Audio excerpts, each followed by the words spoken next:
రేపు హైదరాబాద్లో జరిగే మూసీ నది పరివాహక ప్రాంత రైతుల సమావేశానికి స్వచ్ఛందంగా హాజరై సమావేశాన్ని విజయవంతం చేయాలని భువనగిరి ఎంపీ చామల కిరణ్ కుమార్ రెడ్డి కోరారు.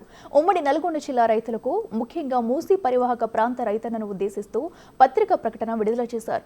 గత ప్రభుత్వాలు విస్మరించి మూసీ ప్రక్షాళనను నేడు కాంగ్రెస్ ప్రభుత్వం ముఖ్యమంత్రి రేవంత్ రెడ్డి బృహత్తర కార్యక్రమానికి శ్రీకారం చుట్టారన్నారు. ఆ కార్యక్రమాన్ని విజయవంతం చేయాలంటే రైతుల సహకారం అవసరమన్నారు. హైదరాబాద్ నాగోల్లోని శుభం గార్డెన్స్ లో సాయంత్రం జరిగే రైతుల సమావేశానికి ప్రతి రైతు హాజరై సమావేశమై మద్దతు పలకాలన్నారు.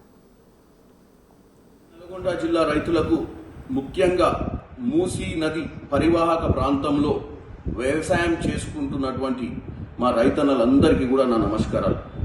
ఈరోజు కాంగ్రెస్ ప్రభుత్వం అధికారంలో ఉండి రేవంత్ రెడ్డి గారు గత ప్రభుత్వాలు విస్మరించినటువంటి మూసీ నదిని ప్రక్షాళన చేయాలనుకుంటారు. మీ అందరి సహాయ సహకారాలు అవసరం ఉంది ప్రభుత్వానికి. మీరందరూ నడుం బిగించి రేపు హైదరాబాద్లో జరుగుతున్నటువంటి మన సమావేశానికి మీరు హాజరు కావాల్సిందిగా కోరుకుంటున్నాను. 4 శుభం గార్డెన్స్ నాగోల్లో ఈ కార్యక్రమం జరగనుంది.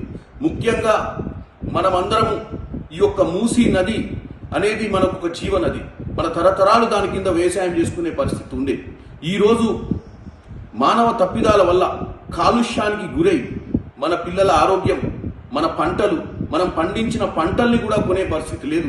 ఈరోజు ప్రభుత్వం అన్ని కాలువలు కూడా తీసి ఈ యొక్క మూసీ నదిని ప్రక్షాళన చేస్తూ గోదావరి జలాలను కూడా ఈ మూసీ నదిలకు తీసుకొచ్చి హైదరాబాద్లో ఉన్నటువంటి మురికి నీరుని మూసీ నదిలో కలవక ముందే ఎస్టీపీలు పెట్టి క్లీన్ చేసి ఈ మూసీ నది ప్రక్షాళన చేయాలన్న ఒక ఆలోచనను ఈరోజు ప్రతిపక్ష పార్టీలు విపరీతమైనటువంటి చెడు ప్రచారం చేస్తూ దీన్ని ఆపే ప్రయత్నం చేస్తున్నారు. కాబట్టి గతంలో మనము ఫ్లోరైడ్ సమస్యల్ని అధిగమించిన వాళ్ళం. ఈరోజు ప్రజా తప్పిదాల వల్ల జరుగుతున్నటువంటి ఈ మూసీ నది ఏదైతే కాలుష్యానికి గురవుతుందో దీన్ని కాపాడుకోవడం చాలా సులువైన పని. కాకపోతే మనమందరము కూడా స్వచ్ఛందంగా రేపు జరిగే కార్యక్రమానికి వచ్చి మన ప్రభుత్వానికి మద్దతు పలుకుతూ ఈ మూసీ నది ప్రక్షాళన చేసే విధంగా చూడాలని మీ అందరినీ కోరుకుంటున్నాను.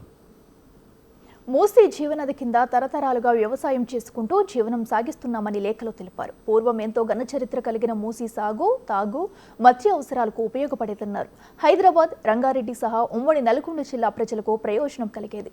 అంత గొప్ప చరిత్ర కలిగిన మూసీ నది నేడు మానవ తప్పిదాలతో కాలుష్యమయంగా మారి దుర్గంధం వెదజల్లుతుందన్నారు ఎంపీ. కలుషితమైన నీరు వల్లే పంటలు సరిగా పండడం లేదన్నారు.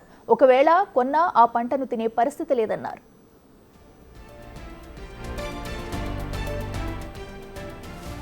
ఈ రోజు ప్రభుత్వం ఎస్టీపీలతో మురికి నీరును శుద్ధి చేసి గోదావరి జలాలతో నింపి రైతులకు మంచినీరు అందించాలనే లక్ష్యంతో ముందుకు సాగుతుందని అన్నారు.